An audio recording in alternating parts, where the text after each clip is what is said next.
अब देखो कि हु के साथ आया है कि ही के साथ आया है। रियल में तो इसका है ना, लेकिन सब्जेक्ट कौन है? हु।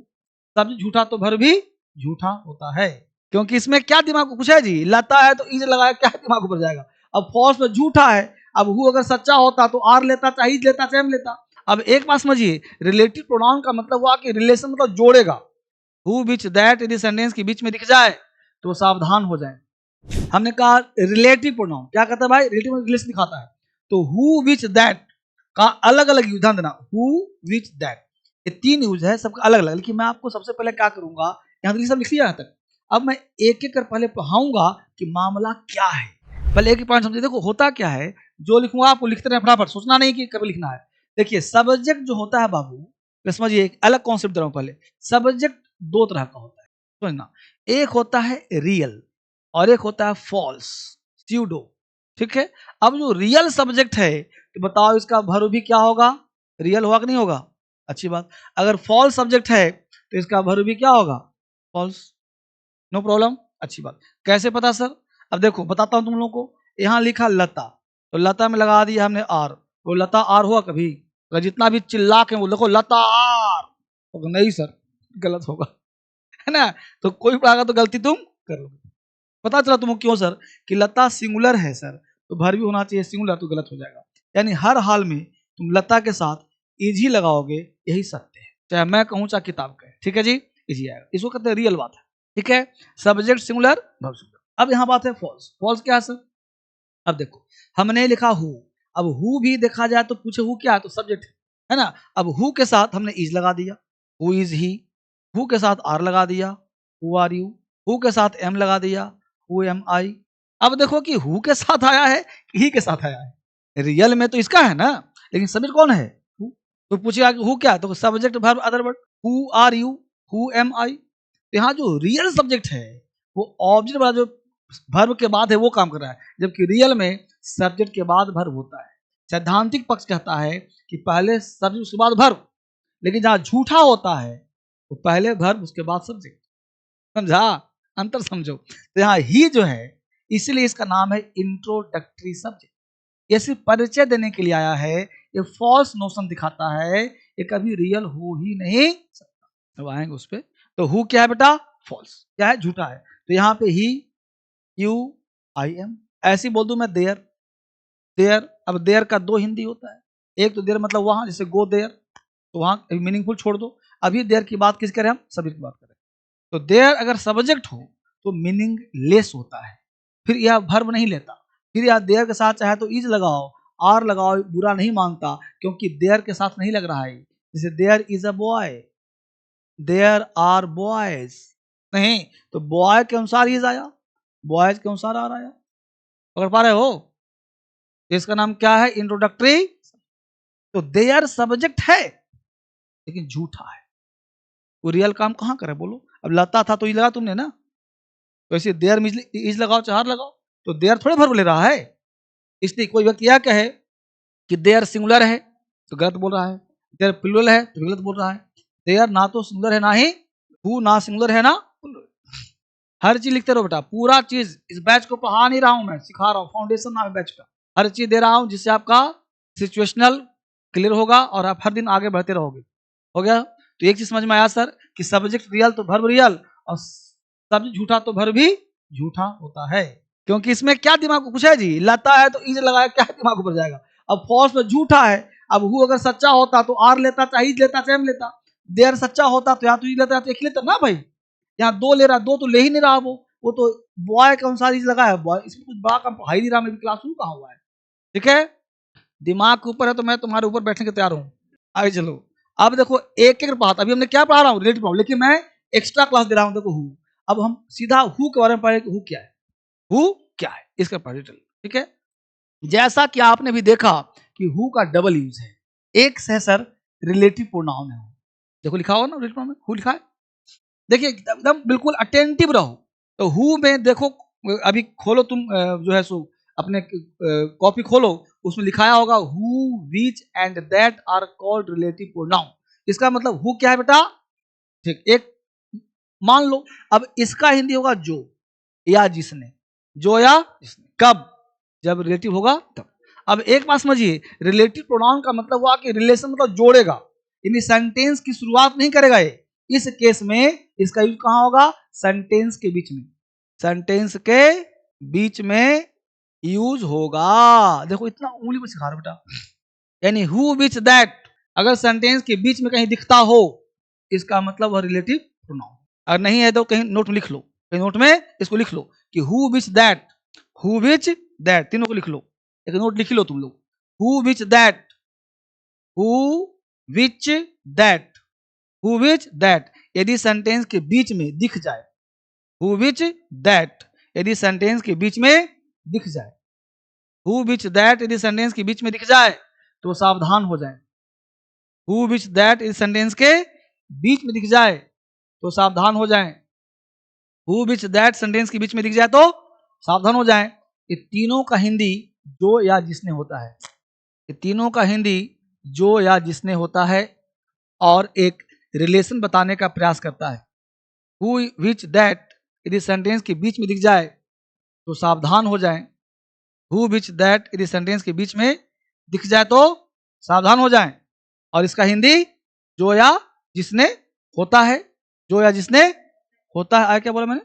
और यह रिलेशन बताने का काम करता है। ठीक है जी, अब माइंड वो क्लियर हो गया कि भाई हु का प्रयोग अगर बीच में आता हो, क्या लिखा हमने? सेंटेंस के बीच में यूज होता है। अब कैसे एग्जांपल दिया जाएगा आपको? तो हु विच दैट पहला हुआ सर, हु विच क्या काम करता है? हु पहले पढ़ा, रिलेटिव प्रोनाउन। ठीक है, दूसरा पॉइंट।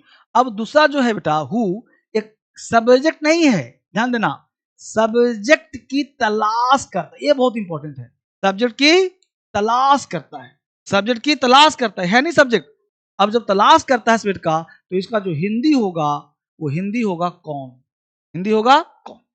ठीक है, तो कौन होगा तो इसका स्ट्रक्चर बनेगा WHO, हु ब्रैकेट में कर दिया हमने हेल्पिंग वर्ब प्लस, ठीक है, main verb plus other word plus question mark. ठीक है, जब कौन हो रहा है तो सेंटेंस की शुरुआत कर रहा है, सेंटेंस की शुरुआत कर रहा है। ठीक है, इसका एग्जाम्पल इकट्ठे दूंगा मैं, ये पता है हु आर यू बोलते हो ना, हु इज ही, है ना, who has done this work, तो क्या करता है भाई? Main plus other verb. तो क्या लिखा हमने? हु, जैसे बच्चे ने बोला, हु हेल्प में क्या दिया? हैज, मेन वर्ब दिया डन दिस वर्क, हुआ ना, लास्ट में question mark. Who is coming here, यहाँ कौन आ रहा है? हु इज बिहाइंड यू, तुम्हारे पीछे कौन है? तो हु ये सब पढ़ाया जाएगा। और ये क्या करता है भाई? बीच में एग्जाम्पल इकट्ठे दिया जाएगा हु विच दैट का। पहले समझे अंतर क्या है। अब हु का भाई है, हु तुम्हारा तलाश करता है सब्जेक्ट का, तो भाई इसका भी तो होगा ऑब्जेक्ट। तो हु का जो ऑब्जेक्ट होता है बेटा वो होता है हुम। इसको होम नहीं पढ़ेंगे, हुम। ठीक है, होम, हुम का हिंदी होता है जिसको या फिर किसको, तुम किसको पसंद करते हो, किसको, किसको या जिसको, या ऑब्जेक्ट की तलाश करता है। ध्यान दीजिएगा, ऑब्जेक्ट नहीं है, ऑब्जेक्ट की तलाश करता है। ये हु का बड़ा भाई है, हु है सब्जेक्ट तो ये ऑब्जेक्ट। ठीक है, एग्जाम्पल दिखेंगे, whom do you like, whom do you like most, तुम सबसे ज्यादा किसको पसंद करते हो, क्वेश्चन मार्क, किसको, whom do you like most, जिसको या किसको, यह ऑब्जेक्ट की तलाश करता है। अब होता नहीं है, हु का ऑब्जेक्ट whom है लेकिन ये ऑब्जेक्ट ढूंढता है, whom do you like most, तुम किसको ज्यादा पसंद करते हो। हु का भाई हो गया ये, तो हु समझ में आ गया, हुम समझ में आ गया, हिंदी भी लिख दिया हूं मैं, क्लियर हो गया मुद्दा। अब इसी का भाई है हुज, हुज बताता हूं, हटा दूं इसको ना। अगला वर्ड क्या है बेटा? हुज, इसको होज नहीं पढ़ेंगे, हुज। हुज जो है ये क्या है सर? तो ये बाबू एडजेक्टिव है, तो एडजेक्टिव है तो इसका हिंदी होगा जिसका, अधिकार दिखाएगा, जिसका या फिर किसका, यह कलम किसका है भाई। ठीक है, दूसरा चीज थोड़ा सा एक पॉइंट छूट गया है, हु में लिख लो, हु है ना ऊपर जगह है हु में, जहां हु लिखा है लाइन लिख लो, क्या लिविंग थिंग के लिए प्रयोग होता है, सजीव के लिए। हु में एक लाइन लिख लो, हु में बाबू, लुल्लू, लुल्लू नहीं, हु में लिखो, एक लाइन छूट गया, इसका प्रयोग लिविंग थिंग के लिए करते हैं, हु में इसका प्रयोग लिविंग थिंग के लिए करते हैं। जाना जरूरी है ना कि भाई कहीं मान लो नॉन लिविंग हु लगा दिया, दिस इज पेन हु, क्या लिखा फिर सुन लो, हु का प्रयोग कहां करते हैं? लिविंग थिंग के लिए, हु में लिखो, इसका भी प्रयोग लिविंग के लिए किया जाता है, हुम में, हुम में भी एक लाइन लिख लो, हुम में इसका प्रयोग भी लिविंग नाउन के लिए किया जाता है, इसका प्रयोग भी लिविंग नाउन के लिए किया जाता है। तो हु और हुम कहाँ प्रयोग किया जाता है जी? लिविंग के लिए। इसका प्रयोग अगर नॉन लिविंग किया जाए तो क्या हो जाएगा? गलत हो जाएगा। हु या हुम का प्रयोग अगर निर्जीव के साथ करोगे तो गलत हो जाएगा। अब लिखा कि नहीं लिखा तुम समझ गए, तुम्हारा टेंशन, मैंने अपना काम कर दिया। अब अगला वर्ड क्या आ गया? हुज। इसमें लिखो कि इसका प्रयोग लिविंग प्लस नॉन लिविंग दोनों के लिए किया जाता है। इसका use living plus non living दोनों के लिए करते हैं, दोनों के लिए करते हैं। यानी हुज का प्रयोग पॉजेसिव अधिकार के लिए आएगा, दोनों के लिए प्रयोग किया जाएगा इसका। हो गया। एग्जाम्पल लिखो, हुज हुज पेन, देखो नाउन आ गया ना, हुज पेन इज दिस। इसको लंबा कर सकते हो कि I have a cow, I have a cow, मेरे पास एक गाय है। हुज मिल्क इज स्वीट, मेरे पास एक गाय है जिसका दूध मीठा है। हुज पेन इज दिस, ये कलम किसका है भाई? ये सब में लगा दें क्वेश्चन मार्क। हुज पेन किसका? यहाँ पे क्वेश्चन मार्क नहीं आएगा, फुल स्टॉप है। यहाँ पे रिलेशन हो गया, वहां पे क्वेश्चन हो गया। ठीक है बालक, यहाँ तो क्या आपत्ति किसी को? तो हु, हुम, हुज, हिंदी पता चल गया, यूज पता चल गया, चले आ गया। अभी देखो एग्जाम, अभी पढ़ा रहा हूँ रिलेटिव पढ़ाऊँ, लेकिन वहां पे मैं बेसिक भी उठा रहा हूँ कि हु का प्रयोग हिंदी क्या होता है, हर चीज समझने का प्रयास करो। इसलिए हमने बैच का नाम क्या रखा है? फाउंडेशन। अगला वर्ड है हु का बाद विच आता है, विच। विच का भी दो यूज, एक हो गया आरपी। आरपी मतलब क्या होता है बेटा? Relative pronoun. तो इसका हिंदी बता ही दिया था, जो या जिसने, बताया था ना कि तीनों का हिंदी क्या होगा? जो या जिसने। तो आरपी हो गया। लेकिन एक प्रयोग कहाँ होता है सर? तो विच का प्रयोग हम लोग करते हैं यहाँ पे नॉन लिविंग के लिए, लेकिन यहाँ पे नहीं, ऐसे कह सकते। देखो विच का प्रयोग लिविंग प्लस नॉन लिविंग, यहाँ पे ध्यान देना। आरपी छूट यहाँ पे, आरपी में अगर हो रहा है, ध्यान देना, इसका पूरा यूज निर्जीव के लिए होता है, इसका यूज खास बात, इसका यूज नॉन लिविंग के लिए होता है, के लिए होता है। कब? कब जी? हाँ, जब वो रिलेटिव प्रोनाउन हो तो इसका प्रयोग लिविंग नॉन लिविंग, सॉरी, सिर्फ नॉन लिविंग के लिए होता है। लेकिन दूसरा यूज है living plus non living, living plus, ऐसे ऐसे, एक इसको सीखता हूं। देखो अगर इसका हिंदी होता है कौन सा, कौन सा, कौन सा, तो यह जो है सिलेक्शन या चॉइस दिखाता है। क्या दिखाता है बाबू? सिलेक्शन प्लस चॉइस दिखाता है। तो इस केस में लिविंग प्लस नॉन लिविंग दोनों के साथ आ सकता है, दोनों के साथ आ सकता है। ठीक है, तभी मैंने सिर्फ हु और विच बताया। दैट का अलग क्लास ही हुआ पूरा, दैट का पूरा 10 यूज पढ़ाऊंगा दैट का। तो विच हो गया तुम्हारा आरपी, जिसे बोलते हैं रिलेटिव प्रोनाउन, जो या जिसने, इसका यूज नॉन लिविंग के लिए होता है। एक दूसरा हिंदी कौन सा, सिलेक्शन प्लस चॉइस दिखाता है। लिविंग प्लस नॉन लिविंग दोनों के साथ प्रयोग कर सकते हैं। कब? जब हिंदी निकलेगा कौन सा, तुम कौन से क्लास में पढ़ते हो, कौन सा किताब तुम्हें पसंद है ना, कौन से कोचिंग में पढ़ते हो, तो इस सबके लिए है विच का प्रयोग आप कर सकते हो। एग्जाम्पल चाहो लिख लो, which car do you like, which car do you like, कौन सी car, which car do you like. ठीक है, which car do you like.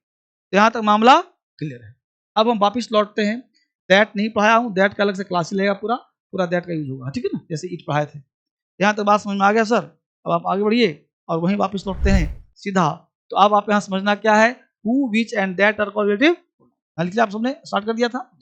यहाँ कहा गया बाबू कि रिलेटिव प्रोनाउन होगा तो बोलो कहाँ आएगा? बीच में आएगा। बीच में है कि नहीं? इसके पहले क्या है? Noun pronoun. इसके पहले क्या आ गया? बात। तो जैसा नाउन वैसा वर्ब, इससे मतलब नहीं है ऐसा सोचो कि हु है तो आर लगा दूंगा, नहीं। इसके पहले क्या है? अगर पहले क्या है? सिंगुलर, वर्ब क्या लगेगा? पहले क्या है? वर्ब क्या लगेगा? बात समझ आया? तो पहले के अनुसार, और एक खास बात जान लो कि जो पहले वाला नाउन होगा वो डेफिनिट होगा, इसलिए उसके साथ आर्टिकल जो है द का प्रयोग किया जाएगा। ठीक है, द लगाया जाएगा अकॉर्डिंग टू सिचुएशन, इसलिए द हमने लिखा नहीं था, ताकि द यहाँ लिख दिया। अब उसके अनुसार काम आपको करना है। सुधार लिया इसको। यहाँ तक काम चल गया सबका। नीचे पढ़ाई दिया हूं। तो जो या जिसने, तो तीनों का हिंदी पता ही क्या होगा? जो या जिसने, है ना। जब बीच में आएगा तो यहीं पे ही काम करता है रिलेटिव प्रोनाउन का, रिलेटिव का। एक एक वर्ड का यूज, पूरा ग्रामर क्या है सब, वो कैब है। एक एक चीज सीख रहे हैं हम लोग, कैसे यूज करेंगे इंग्लिश, कैसे लिखेंगे एग्जाम के लिए साथ साथ। अब हम आगे आएंगे एग्जाम्पल की तरफ, क्या मुद्दा है। अब देखिए कुछ बहुत सारा एग्जाम्पल दिया हुआ है, इसमें देखने का प्रयास करें, जानने का प्रयास करें। पहला क्वेश्चन दिया है you are the boy who has won the match, you are the boy who have won the match. तो बताइए हु हैव होगा कि हु हैज होगा, क्योंकि हु से मतलब नहीं है सर, मतलब किससे है, बॉय से। नाउन, हु से पहले नाउन, तो नाउन से पहले बॉय आ गया तो हैज आ जाएगा। हैव लगाना गलत, जबकि पढ़ के देखो तुमको अच्छा ही लगेगा, एक बार दोबारा who have won the match नहीं, तो ये पढ़ने में अच्छा है, एग्जाम के लिए ये वाला अच्छा है। उसमें आगे अब देखो और क्या पूछ सकता है तुमसे, यू आर द की जगह बोल देगा यू आर आ बॉय, क्या कर देगा, ये भी गलती नहीं हुआ, क्योंकि नाउन क्या होता है यहाँ पे, निश्चित है, इसलिए ए नहीं लगेगा, द ही लगेगा, है ना। बस में आ गया। तो कहीं ए भी लिखा हो तो रूल हो गया आर्टिकल का, ये भी ध्यान देना, जैसे क्वेश्चन दिया था टेस्ट में, ठीक है। दीज आर द बॉयज, देखो these are the boys, who has होगा कि हैव होगा, तो सर बॉयज के अनुसार हैज होगा कि हैव होगा, जी बोलो, हैव होगा तो गलत हुआ ना, ये तुम्हारा सही हो गया। The books that I bought yesterday were costly, अब देखिए दैट से पहले क्या है, तो बुक्स के अनुसार क्या लगेगा, तो ये सही हो गया। She is one of those doctors, who से पहले क्या है, तो बोलो डोंट होगा कि डजंट होगा, डोंट होगा, ये भी सही है। क्लियर। अब यहाँ पे पढ़ना हम लोग क्या है, दैट, तो दैट का स्पेशल क्लास ही लगेगा पूरा, बस में रिट प्रोनाउन है, इसमें दैट का पूरा पूरा क्लास ही देना होगा।